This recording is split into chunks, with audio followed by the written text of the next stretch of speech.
Hello. Welcome, everyone. We are super excited because we have a very special exclusive event tonight with Zibby Books. And our members have been so excited about this, and so have me and Brenda. So we do not want to keep you waiting for too long. Um, so I'm going to go ahead and let Brenda start to introduce our special guests. Well, I guess I should introduce myself for those that don't know. My name's Lisa Harrison, and my co host Brenda, who's joining us from South Carolina. And you want to go ahead and start off the exclusive Zibby Books preview party? I would be happy to. Our first guest tonight in our special preview party is Michelle Wildgen, author of Wine People, which is available now. Michelle is the author of several novels and the editor of the food writing anthology Food and Booze. Her work has appeared in the New York Times Book Review, Modern Love Column, Oprah, Poets and Writers, Real Simple, Best American Food Writing, and others. She's a freelance editor and creative writing teacher in Madison, Wisconsin. Since 2013, she and novelist Susanna Daniel have run the Madison Writer Studio, offering a variety of creative writing workshops and classes. We're so happy to have you, Michelle. Thank you so much for having me. Welcome. Brenda and Lisa, thank you. Thanks for joining us. My pleasure. Our next guest is the fabulous Patty Lynn, and her book that's currently out is In Credits. She is an author and former TV writer, producer, whose credits include Freaks and Geeks. Oh my gosh, I loved that show. Friends, Desperate Housewives, and Breaking Bad. She has also written pilots for Fox, CBS, and Nickelodeon. Her Breaking Bad episode, Gray Matter, was nominated for a Writers Guild Award for Outstanding Script of 2008 in the episodic drama category. She retired from television to save her sanity and began writing a book to answer the question, why would you quit such a cool job? Her memoir, In Credits, How I Broke Up with Hollywood, is available now. Welcome, Patty. Thank you. Hi, everybody. Hi, Patty. Welcome. Thanks. Good to be here. And rounding out our just incredible panel this evening is Emma Gray, who is joining us live from Australia tonight to talk about her novel, The Last Love Note, which will be out November 7th. Emma is a novelist, feature writer, photographer, professional speaker, and accountability coach. She's the author of YA novels, a nonfiction title, and the parenting memoir. I just happen to love this title, Wits In Before Breakfast. Confessions of a Working Mom. Along with her friend, composer Sally Whitwell, Emma co-wrote 2 musicals based on her teen novels. She wrote her first adult novel, The Last Love Note, in the wake of her husband's death. It's a fictional tribute to their love, an attempt to articulate the magnitude of her loss, and a life-affirming commitment to hope. Welcome, Emma. Thank you so much for joining us. Thank you. It's lovely to be here with you all. And good morning to you, because it's Friday there, and we appreciate you having your coffee break with us. Thank you. And I'd like to mention book club members, if you have any questions for these wonderful authors, please post them in the chat. I'm sure you'll be hearing something in the next few minutes that you'll want to ask about. Definitely. We will keep our eyes on the chat. But I wanted to start off by welcoming you ladies. Have you ever done a panel together before? Patty and I have, but don't think I have with Emma. No, this is a first for us. It's exciting. Oh, wonderful. Well, great. Well, let's get started then. Before we get into the details of your books, we would like to ask you each to share your journey to publication with Zibby Books, and what did that experience look like for you? And I'd like to start with Michelle. Mm-hmm. So Wine People is my fourth novel. I literally had a moment there where I was like, what is the title of my book? But, what can I say?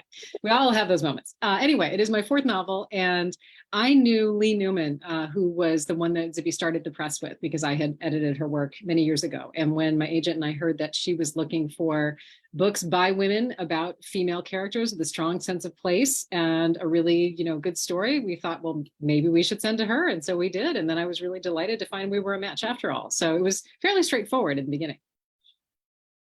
Okay, wonderful. Yeah. Patty, what about you? Well, this is my first book. So I'd never been through this process before. I started by getting an agent, and then my agent just started submitting my manuscript to publishers.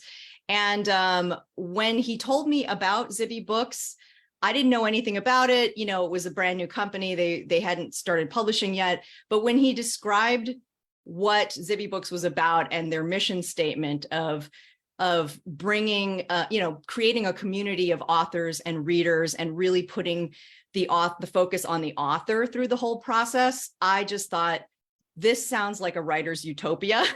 and it has been an amazing experience. And just we've gotten such hands-on experience with our books. And there has been a community created that I'm so grateful for. So it's been amazing. Oh, that's just fabulous. Emma, what about you? Mine was a little bit different in that my lovely agent, Anjanette Fennell in Australia, had been following Zibby for ages. And my book had been published here by Penguin Random House. And Anjanette just thought, wouldn't it be lovely if Zibby could interview me for her podcast, Mums Don't Have Time to Read Books? And so she just sort of slid into Zibby's DMs in Instagram and said, I've got this book. And Zibby took a look at it. And then within a few days, she'd organised a meeting and had made an offer on the book. So it was sort of a magical fairy tale via social media. Oh, that's a great story. Well, we're already starting to allude to it. So why don't we go ahead and each of you share a summary of your book for those who haven't heard about it yet. And I know two of them are out, one is not. And let's start with Patty and your book, In Credits. And I'm going to pop up or try to a copy of your book while you're talking. Okay. You threw me off there. I thought you were going to start with Michelle. I'm sorry. That's okay. Randomized. So End Credits is a memoir about my television writing career. I was a TV writer for about 10 years, and I quit after, when I was 38. And people would always ask me, why would you quit such a cool job? Because from the outside, it did look very glamorous and cool.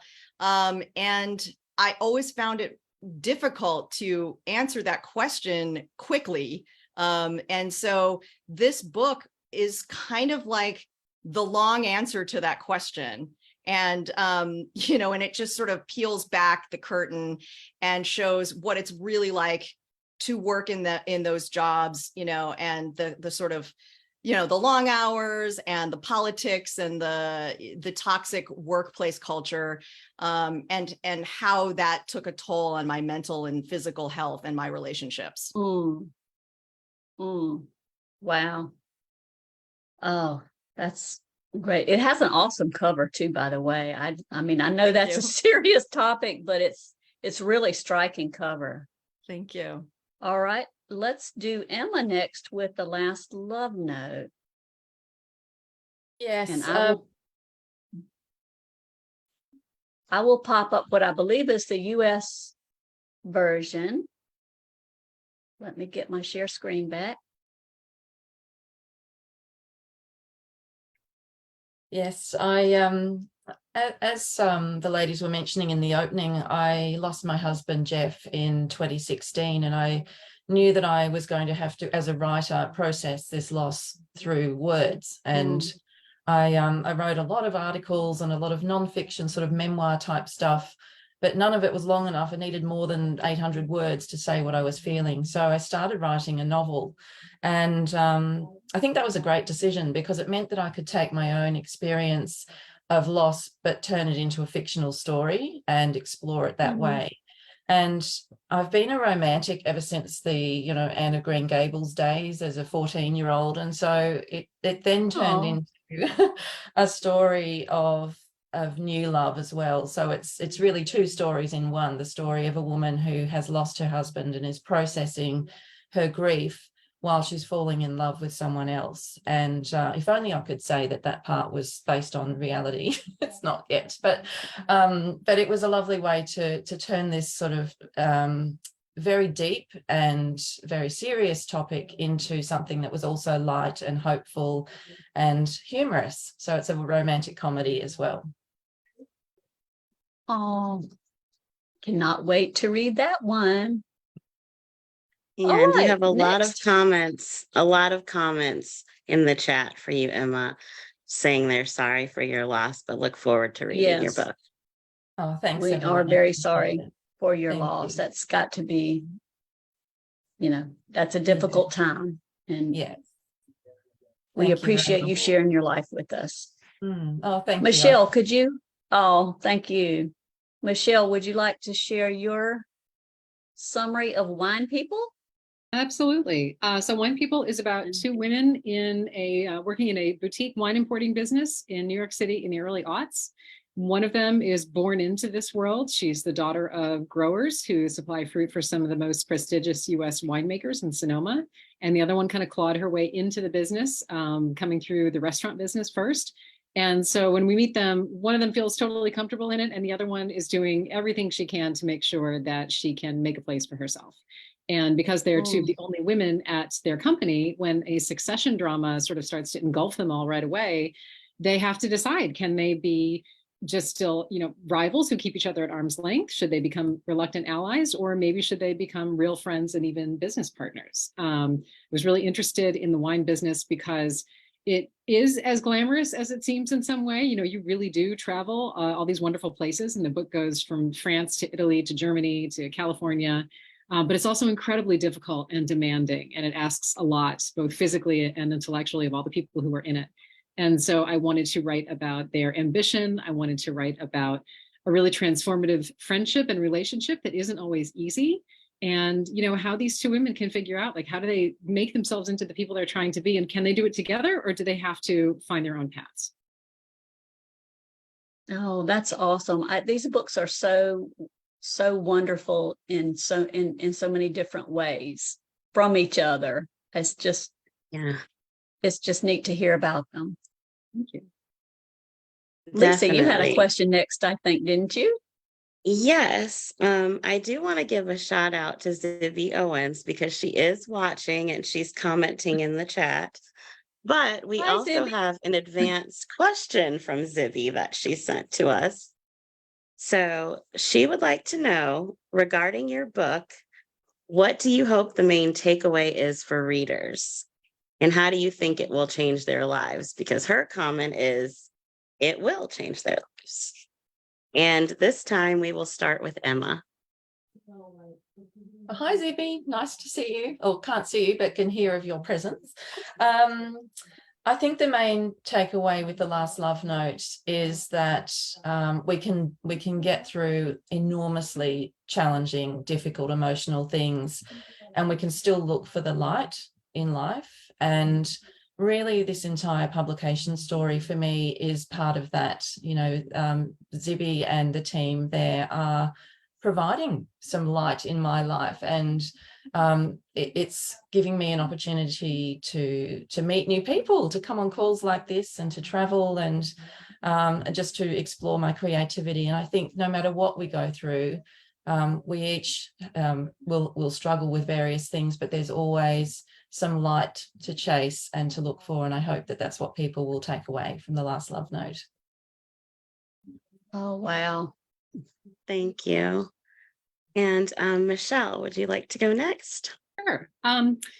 I think what I would say is the biggest takeaway in this is that you have these two characters who really have to work their tails off, honestly, to become who they want to be. And they could do just fine if they didn't have a desire to be something that they can sort of see out there in the future. But they don't want to do just fine. They want to really push beyond that. And I love to write about people who have a passion and who really are admirable, even if sometimes they don't always behave perfectly well with that passion, because none of us do, right? You're working really hard to do something. But I love to write about people who are, come what may, going to succeed. And so one of my favorite moments in the book is when somebody says, I'm tired of being apprenticed to the great man and I'm kind of done with it. And the other one is at first not knowing what they mean. And she says, I'm not saying we find mediocre men. I'm saying we do it ourselves. And so that, I think, that's the takeaway that I would hope that people take from that. Patty, what about you? I hope that when people read end credits, that what they take away from it is that that they don't have to define themselves by their jobs and by their career. For so long, that's what I did. I was an overachiever through so much of my life and worked so hard because I didn't know what my worth was as a human being outside of my accomplishments. And through the process of, going through this really difficult career, and sort of the rules had changed. It wasn't that it used to be like, if I worked really hard, I could achieve anything I wanted. And then I realized, that isn't always true. Sometimes you work really hard and you put everything into something and you're still not happy. And so for me, the kind of message of this book is that, you don't have to look for happiness in these really prescribed ways. And that you can just write your own script. It's that simple, that there's so many ways to find joy that maybe you don't even know about yet. Just got to take those blinders off. I love that. Take those blinders off. That's great. Okay, I do have a question from the chat for Michelle. They would like to know, what bottle of wine do you gift the most, and what's your favorite wine to drink? I love the idea. What do I give the most? I'm like, give wine. I just drink it whenever I can, but I suppose I should share it. That's a nicer way to live in the world. I love to give people something they might not buy themselves. So a lot of times, like a wedding gift or a baby gift is a bottle of good champagne. I think everybody enjoys that. And we're all usually a little bit reluctant to buy it for ourselves. And what I drink for myself, I got on the dry French rosé train early, and I was very proud of that. But I still love it. And I was delighted when everybody started talking about drinking rosé all year round and not just in the summer. So I probably reach for that first.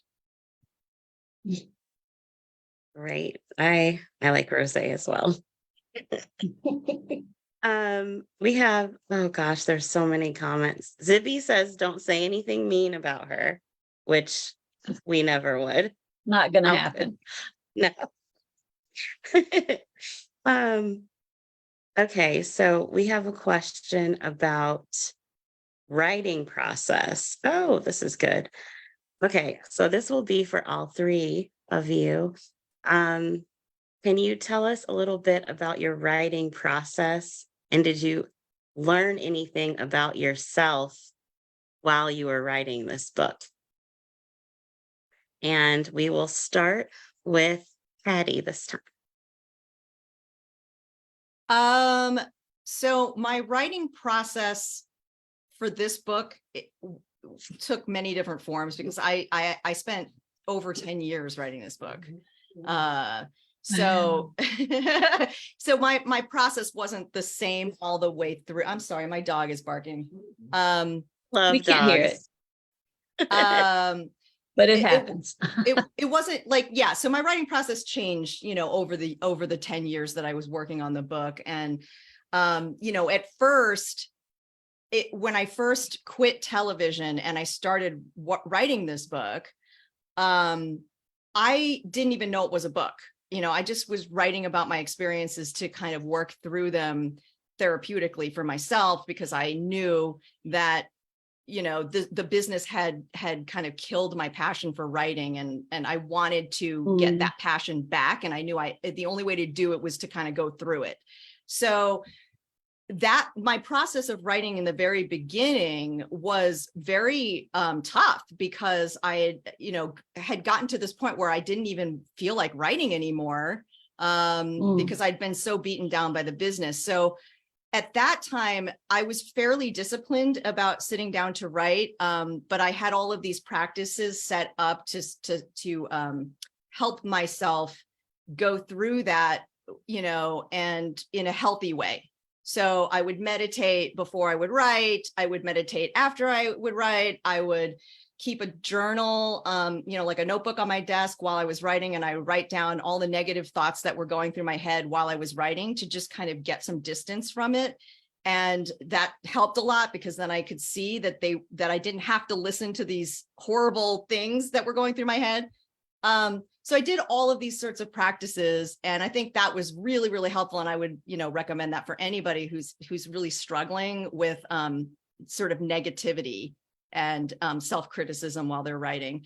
But then there were other times, and later on, where I would take a more relaxed approach and just sort of write, maybe a couple of hours a day or something like that. I worked like a workhorse for so long in my television career that I'm kind of averse to too much discipline. But that's just me. That's because of my history. Okay, and Emma, we'll go with you next. Well, I just want to be Patty when I grow up, I've decided, after listening to right?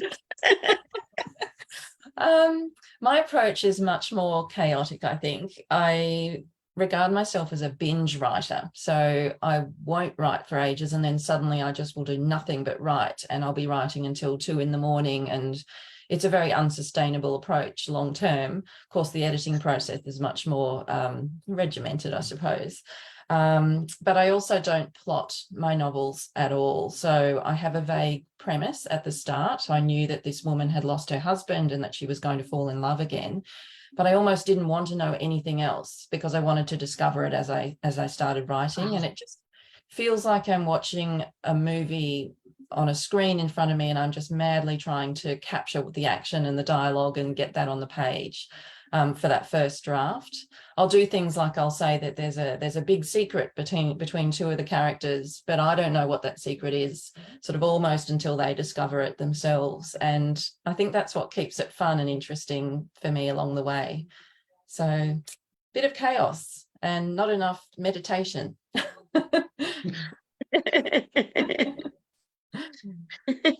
And Michelle, what about you?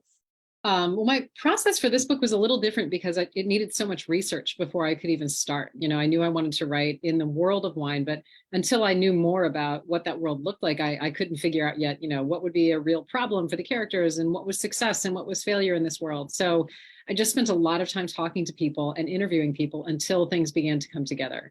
And I am a writer who finds the first draft really hard and really prefers to revise. So for me, it was kind of slow going, writing that first draft. And then I feel much better when I at least have a messy thing with a beginning, a middle, and an end that I can work with. And I think, for me, the thing that I realized about myself in writing this is that I often give my characters, I give them the thing that I wish I had, or, they'll be like, their best points are often something where like, ooh, I wish that I were just like that. And so I will make them sort of an exaggerated version of something that maybe I have a little bit of, or not enough, or whatever. So the intensity of their ambition and what they're willing to do for it is something that I really admire. And so I like to put that in there. My characters are aspirational just for me, really. Other people don't have to, but I consider them aspirational. That's awesome. And I'm sure during your research, you were able to taste a lot of wine too, which probably was a lot it was. There were times when I literally had to be like, I actually really want to taste this wine that I think is sort of like this character will eventually make. And it was absolutely delightful to feel that I had to do that. I thoroughly enjoyed myself. Someone's got to do it. It's an important research. That's right. Absolutely. I wish there were an easier way, but they're just not. You're tanking the fall for everybody. I love the way your processes are so different and the subjects are so different, but they come together into such amazing works. That's just really interesting to me as a reader. So I would like to take a little bit of a lighter turn for a few minutes with the promised hot seat questions. They're not really hot seat. They're more quick answer questions. So let's do just a couple of rounds. I know the time is just flying by, but I know we have probably time for a couple of rounds. So Michelle, what book made you fall in love with reading? Fall in love with reading. I'm gonna say the Little House on the Prairie books. Yep, nods. Patty, what was your first autographed book? Oh, wow. I don't even remember. I'm sorry. I don't remember what my first That's autographed tough. book was. That's okay too. Yeah, I give me another question. That I feel bad that I didn't have an answer for that one. I have Maybe I one should for give you. that question to okay. Emma. I have a good one for you. What was your first concert? Oh, my first concert, I believe, was Culture Club. And Ooh. yeah, I was obsessed with Culture Club. I write about it in my book as well, that I was so obsessed that I wrote fan fiction about Boy George. And there's some excerpts of that in the book. The things we Oh. find out. I'm going down a rabbit hole tonight on fanfic.com or whatever it is. Oh, Lisa, I think you had better hot seat questions than me, but I'm going to go ahead anyway. Emma, what book do you gift the most? Do you know, I think I actually gift journals all the time. I seem to constantly be gifting journals, but one thing that I've started doing is the more writers that I meet, the more I just love to buy other writer friends' books and gift those, because I think we all really need to support each other that way. So I will be gifting Patty and Michelle's books very soon. Wonderful. Okay. I have a hot seat question, and I'll start with Michelle. Paper book, ebook, or audiobook? Paper. Okay. That was and definitive. Yeah, I have Yeah, nothing that more to was- say, just paper. That's I do it all. I'm crazy with mine. Well, I will admit, I do have a Kindle, but it's for middle of the night reading and travel reading, and the experience is just not the same. I'm glad to have it, Yeah. but a paper book is what I love the most. And Patty, who's your favorite fictional character? In a book? Mm-hmm. Okay. Or it could Ooh. be TV. It could be TV. You're giving me the hard ones. That's a tough one of all time. Or Wow. in the last year. Or your Oh, in the favorite book last year. boyfriend. Or your favorite book boyfriend. That's always a good one too. Oh my God. Yeah, I know whose Lisa is. Who's It yours? changes. It changes every day. My all-time is Carlos from The Proposal by Jasmine Guillory. I'm sorry. I'm stumped. I need to think about these questions. Like I cannot think of a single. I'm completely stumped right now. I'm like looking at my bookcase. Like, what would boyfriend? We can come back. We'll think of another good question. Yeah, Brenda, I'm sorry. You ask This Emma is so the next disappointing. one. I'm sorry. No, you're awesome. Brenda, you ask Emma her next hot seat, and we'll think of another good one for Patty. Okay, Emma, what was your first job? I worked at a bakery, which was quite dangerous, really, because I got to take everything home at the end of the shift. So we were constantly full of chocolate eclairs and bread rolls and pizza scrolls and all sorts of things. Okay. Oh, that sounds fabulous. I have a good one An for you. Alternate question. Patty. Yes. This is important. Okay. It might be controversial. coffee, or tea? Both. I love tea. I actually really, really love tea. Me too. I'm a tea snob. It's often hard to get a good cup of tea in the United States, so you have to really work hard to do it. But when I'm home, I make a cup of tea almost every morning, and then on the weekends, or if I'm feeling really, really tired, I will also make some coffee. But yes, I love both. See, that was a great answer. I love tea as well. So Me too. one That was question, definitive too. yeah, that was so one question that our readers would like to know from all three of you is if they want to get a signed copy of your book or books, where could they go to do that? And Michelle, we'll start with you. Oh gosh, I feel like I've left a trail of signed copies behind me. If they're in California, if they're in Napa, they can swing through the Zibby Bookshop. That's in Santa Monica, and up in Napa, the Book Mine, you can. In Madison, it's, you can accost me on the street if you run into me, or you can go to any of the local bookstores. And lastly, if none of those work, then you could always reach out to me via my my website. And what I've had friends and family do is order a book, have it sent to me, tell me their address, I sign it, and I put it back in the mail for them. Oh, that's really cool. That's a great idea. Patty, what about you? Well, my book tour is just sort of in its beginning stages. So most of the books that I've signed are in the Los Angeles area. There are some at Zibby's Bookshop, of course. There are some at Bel Canto Books in Long Beach. I just went up to Stanford Bookstore a few days ago and signed a bunch of books up there. But I'm going to be doing some more stops on my tour. So if you go to pattylynn.com and look at the events page, you can find out where I'm going to be, and you can get your book signed in person if you're in any of those cities. And I should mention, because as always, Patty shows me how it's done, that if you are in Greenville, South Carolina, and if you're in Charleston, South Carolina in particular, and if you're Northeastern Ohio, I'll be in all of those places in about 2 weeks. So that is also, cool. yeah, that's also up like on my Instagram and Facebook and on Zibby's site.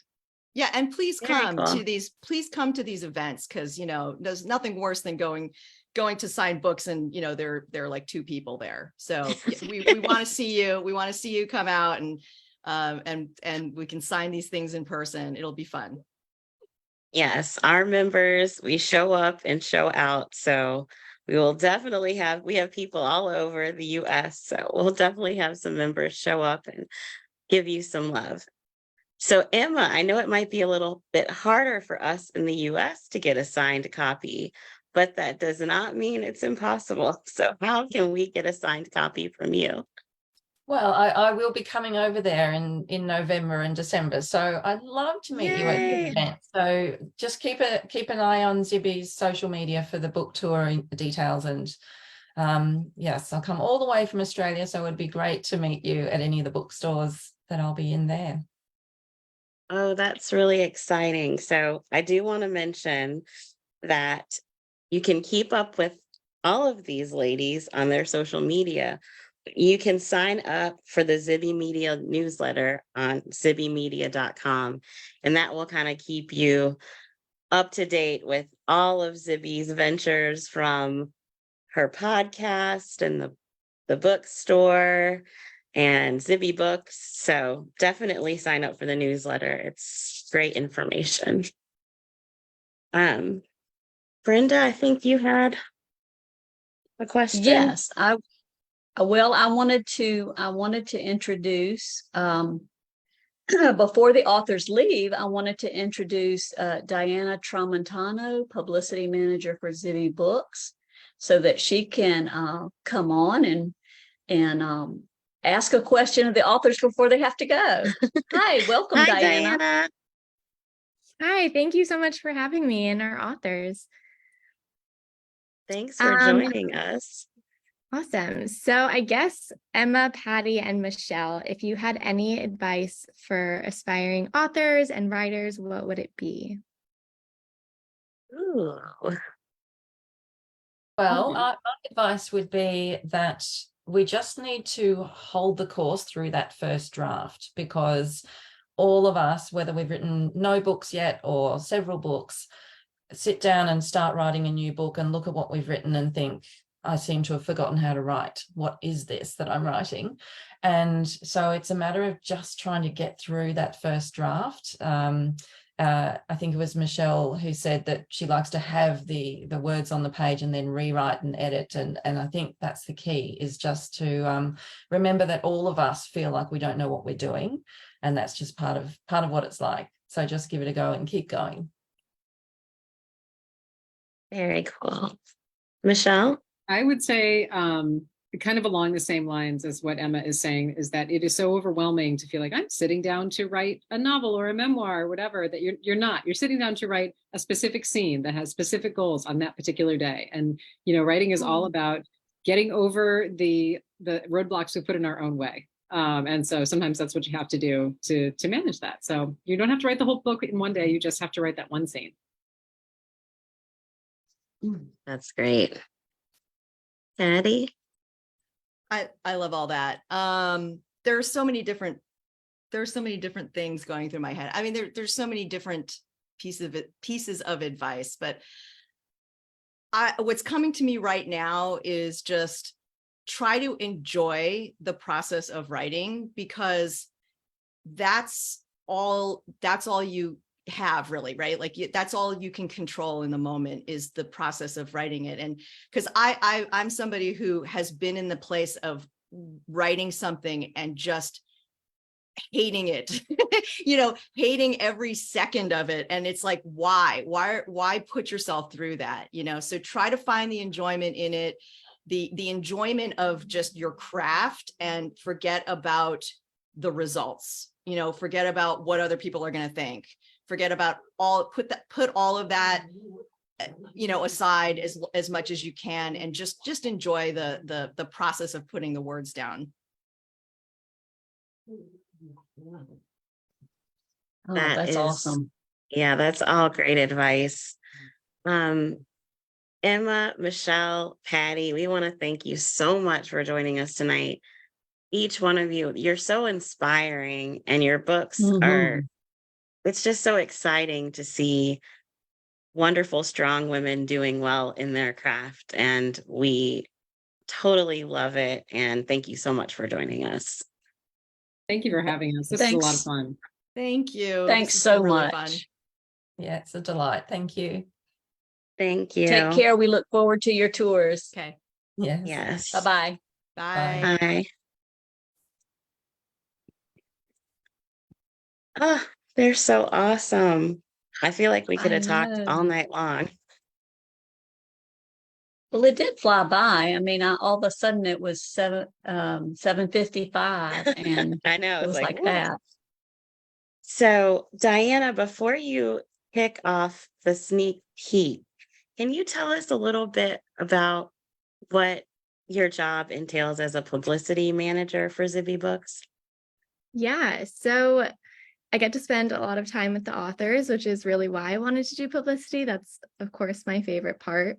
But doing publicity is planning the author tours, so events in different cities, and also pitching for media, so different like television, magazines, digital outlets, newspapers, all that stuff. That sounds fun. Okay, so I do want to mention that if you guys have any questions for Diana, you can put them in the chat. But we are about to get a super sneak peek we've been waiting for of upcoming Zibby Books titles. And stick around later at the end. We will be doing 2 giveaways. So Diana can take the show. Could I share my screen Yes. so everyone doesn't just have to stare at me talking? Absolutely. Should be done. Perfect. Thank you. So these are all of our beautiful covers, if you haven't seen many of them. But I will start off by talking about The House of Plain Truth. This is a novel by Donna Hemmons, and it comes out January 30th. And this is a lyrical and evocative story about a fractured Jamaican family and a daughter determined to reclaim her home. So it starts out with middle-aged Perline, who unexpectedly has to leave Brooklyn to return to her childhood home of Jamaica to support her dying father, Rupert. But Perline isn't prepared for Rupert's puzzling deathbed wish, asking her to find the siblings she hasn't seen in 60 years. So moving through time and place to Cuba, Brooklyn, and Havana, The House of Plain Truth delicately exposes one woman's reconciliation with what she knew and what she learns about her family origin. This was actually inspired by Donna, the author's, her own family story, and this novel explores divided loyalties within a family, the true meaning of home, and what one woman must sacrifice to get what she ultimately wants. And if you loved Black Cake by Charmaine Wilkerson, this is kind of the perfect novel for you. Donna is also the author of River Woman and Tea by the Sea. And though she's from Jamaica, she currently lives in Maryland, and she's having her launch event on January 30th at Politics and Prose. So if anyone lives around there, definitely go see her. That's a great bookstore. Yes, I'm so excited for that event. And on a slightly different note, our next book, which comes out in March, it's a memoir called Hereafter by Amy Lynn. This is her debut memoir, and Amy Lynn never expected to find love like the one that she shared with her husband, Curtis, a gifted young architect who pulls her towards joy, adventure, and greater self-acceptance. But on a sweltering August morning, only a few months shy of the newlyweds' move to Vancouver, 32-year-old Curtis heads out to run a half marathon with Amy's family, and it's the last time she sees her husband alive. 10 days after this massive loss, Amy's in the hospital navigating her own shocking medical crisis and making life or death decisions about her treatment. So what follows is a rich and unflinching, honest account of her life with Curtis, the vortex created by his death, and the ongoing struggle that Amy faces as she attempts to understand her own experience and the context of commonly held truths about the grieving process and what that looks like. So Hereafter is really a love story and a story about her life with Curtis, but also how his death shatters any set ideas that Amy ever had about grief and strength and memory. So it's beautiful, it's really poetic and just, so deeply emotional. Amy currently lives in Calgary, so she'll be doing events in Canada, but she'll also be touring in the US. She'll be in San Fran and LA in the California area. She'll also be in Asheville and New York. And interestingly enough, Amy spent a lot of time working with the cover designer. All of our authors obviously are involved in the cover process. They have a huge say in what they want the book to look like, but Amy took a really special interest in her cover because her late husband was very artistic. And so she really wanted this to honor his memory and be a very beautiful design. So we love this. I was going to say something about, I was going to mention that this cover is striking. So I'm glad that you shared that little tidbit because it's really cool. Yeah. And we just did this cover reveal 2 weeks ago through LitHub. And so Amy wrote a little bit about, more about her experience with the cover process and again, why it was so special to her. So you guys can go read that there. And on a very different note, I know you, Brenda and Lisa, loved this one. So this is a novel. It comes out in April. It's called Wedding Issues by Elle Evans. And we haven't quite finalize the cover, so definitely check out our Instagram in the upcoming weeks to see the cover reveal. But this is a really fun rom-com type novel following Olivia Fitzgerald, a soon-to-be lawyer who can talk anyone into anything. And when her scheming aunt throws her cousin Callie into a competition for a bridal magazine cover alongside Liv's best friend, all hell breaks loose. So to save the day, Liv only has to secure the Southern Charbers cover for her friend, keep her aunt happy, and make sure that Callie, her cousin's wedding, is running smoothly, finish her final year of law school and get a really coveted New York City law job, and win over the guy of her dreams, which all doesn't sound too hard to do. In this, Elle Evans, the author, gives us a hysterical, moving twist on the classic bride word story, You'll absolutely be rooting for Liv as she balances her schemes, dreams, and double maid of honor duties, discovering that integrity might be a little bit more important than smooth talking, even if it means she can't please everyone. So this is a super fun one, as you can tell. Elle Evans is actually a pen name for Lex. She is an anesthesiologist on the side. I don't know how she had time to write a novel, but she writes in a lot of medical journals, so she wanted to write her novel under a pen name. And the book is centered in Nashville, so she'll definitely be doing events down there. And she actually spent 5 years living in Nashville during her residency. So we're really excited about this one, and definitely stay tuned for a fun cover that's coming soon. And this is 2024, right? These are all upcoming. Oh, whoops. Yes. Yes, they're all 2024. Okay, Thank you.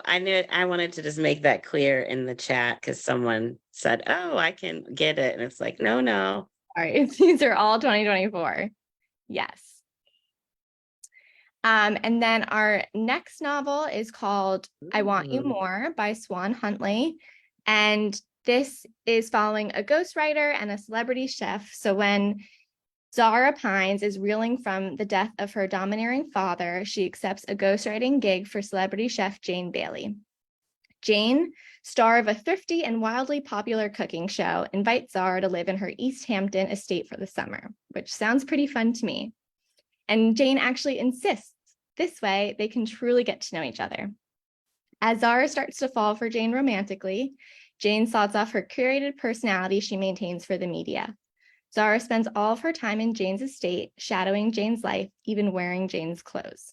As they become even more linked, Zara watches as she changes in ways she never expected. Can Zara get out before Jane consumes her? So this is an interesting thriller-esque type book. It is set in East Hampton, which is so fun. There's a little bit of romance and suspense, so it's kind of perfect for going into summer. And this is not a debut. Swan has written other novels, Getting Clean with Stevie Green, The Goddesses, and We Could Be Beautiful. Swan also is a writer and an illustrator, and she wrote this graphic journal called The Bad Mood Book, and she has another one coming out called You're Grounded. And Swan's based in LA, and most of her tour will center in the California area. So we're really excited for this one. And that's another cover that catches your eye. yes, oh my gosh, These it's covers are. It's These fun covers are Certainly great. does. The cover process is so interesting because you want it to be like everyone says you don't judge a book by a cover, but many people still do. And so it's Yeah. kind of a play, and there's so much in a book that how can you possibly have a cover that kind of represents all of it? But this one, I love this one. It's kind of, you have the chef Yeah. angle with the food, but it's also like looks a little scary. You don't know. Yeah, With the that suspense was element. really well done. Really well done. Yeah, it certainly is. And then the last book I'll share about is Pierce Oysters by Jocelyn Tax, and this comes out June 2024. And this is one of my favorites personally, and this is a family drama set along the Louisiana coastline during the 2010 BP oil spill. So Pierce Oysters follows a third-generation oyster farmer whose business, family, and livelihood are on the brink of collapse. After the death of his father, 35-year-old Jordan Pierce becomes the reluctant head of his family's story oyster company. As fallout from the explosion and subsequent spills intensifies, Jordan must grapple with the existential repercussions for his family, the surrounding community, which has always seen its fair share of hardship. Together, they commit to saving this long overlooked corner of the Gulf Coast, a final act of hope in the face of unimaginable yet impending tragedy. So this is so beautifully written. This will actually be the first major novel about the BP oil spill. And Wow. Jocelyn spent many years living in New Orleans doing research that ultimately turned into this book. So she has so many firsthand accounts of the oyster farmers, their experiences, their livelihoods, and how much it was impacted and how much the community was impacted after the oil spill. So it really makes the characters and all of their experiences and kind of the story feel so real, and it gives it so much depth because she experienced it with these people. And I'm also really excited to announce that we are partnering with the Billion Oyster Project, which is a nonprofit based in Brooklyn. And they are committed to saving over 1 billion oysters by, I think it's by 2030. And Jocelyn was Wow. actually, Wow. yeah. Jocelyn went to their annual fundraiser last week and had a table, was talking about the book, and getting to meet all these oyster farmers, which was so exciting. And we'll be collaborating with the Billion Oyster Project for launch events and marketing next summer and all that stuff. So those are our upcoming books. So I'm really, really excited about them. And Lisa, you kind of already did my job for me, but just wanted to make sure that everyone knew all these different kind of things that we were doing. So of course, Zibby Books, we're publishing the books I just talked about, but there's also a magazine, and we offer classes and retreats, and Zibby's personal book club, as well as her podcast, Moms Don't Have Time to Read Books. And then we have the bookshop in Santa Monica.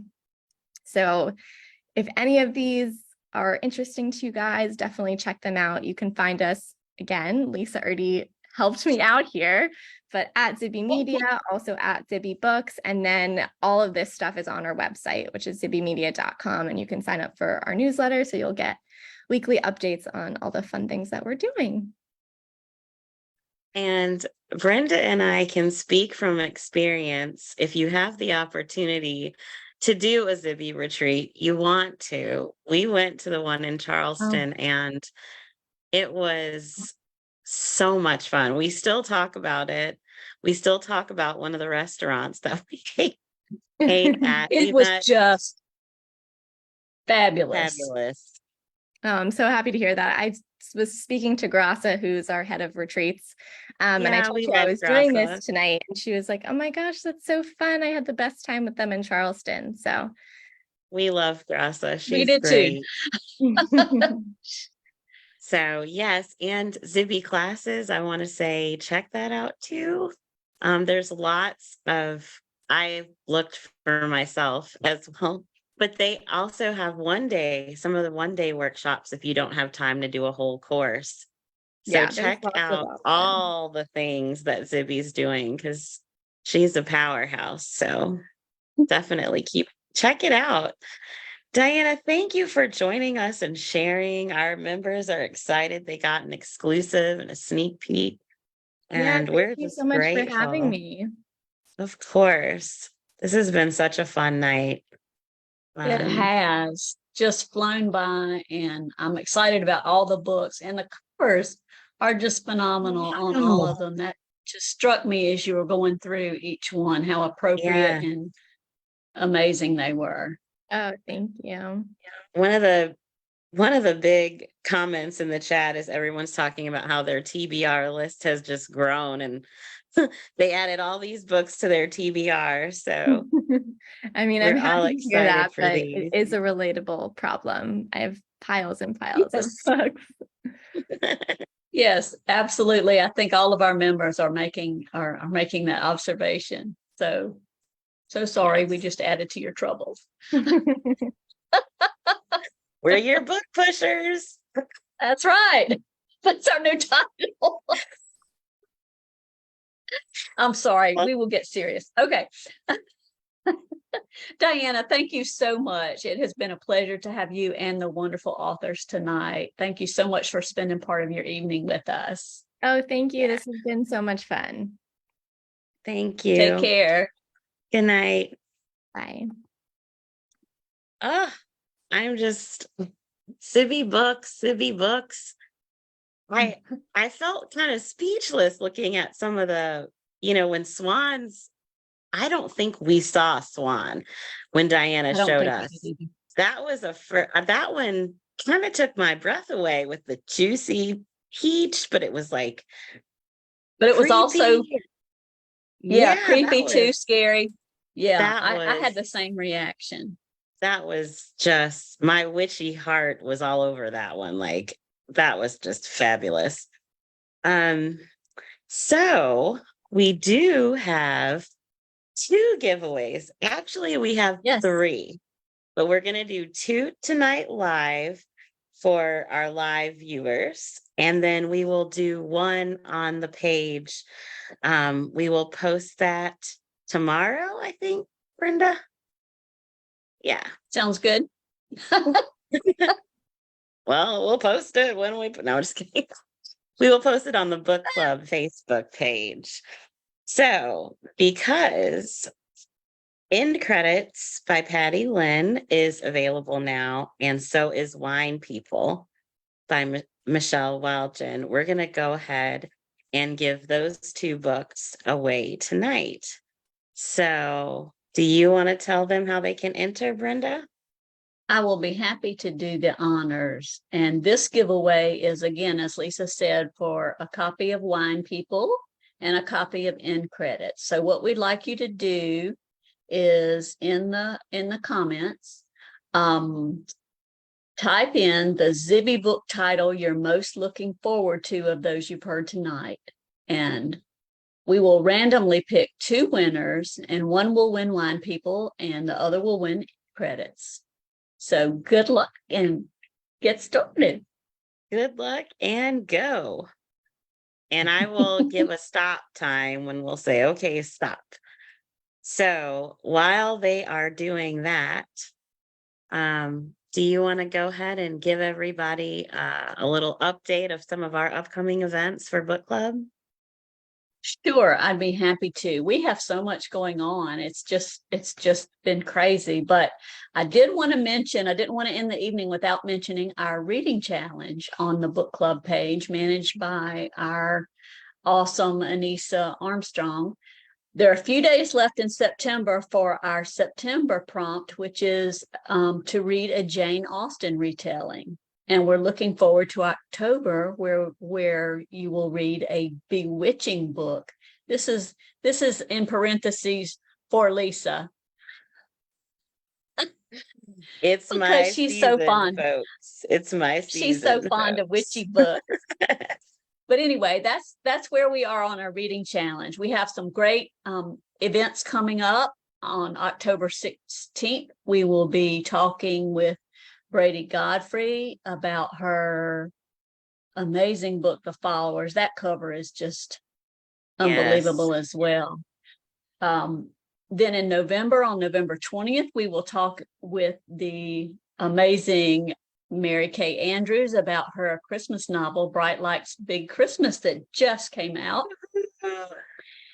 We have a Friendsgiving program on November 16th, and we have our every other month quarterly happy hour with rock star Ron Block on November 30th. And finally, to wrap up the year, we on December 18th, we will be discussing Christmas Presents by Lisa Unger. Ooh, a little Christmas thriller action going on. I'm excited. I'm excited for all of our upcoming book club discussions and happy hours and Friendsgiving. Oh, man. Okay, so this is the official stop for the comments. So any comments after this point will not count. So I am going to ask Brenda. I'm sending you a message in the chat. Okay. So Brenda's going to send me two numbers, and I'm going to randomly select two people with those numbers. And while she's sending me the two numbers, I will say for the September reading challenge, I'm reading a book called Pride and Premonition. It's a Jane Austen mystery for the retelling. And for October, I'm going to start off with Meg Cabot's new witchy book, Enchanted by You, I think it's called. She's doing a little something different. So that's the one I'm starting with. Okay. So the first winner who will receive a copy of Wine People by Michelle Wildgen is Rika Porter. Yay! Woohoo! And who is our lucky winner of End Credits? I'm counting. Oh, you're counting. Let me start over. Like 97. I'm glad you didn't.